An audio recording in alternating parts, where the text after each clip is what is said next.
আপনাকে একটু কাশির জল দেবো? নেন নেন।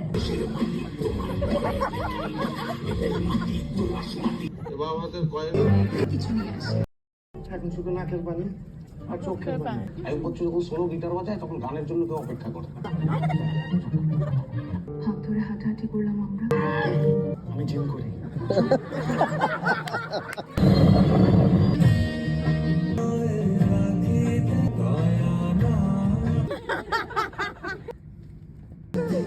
আজ বিরাট একটা ফাড়া বানিয়ে আমার স্যার বলবা স্যার।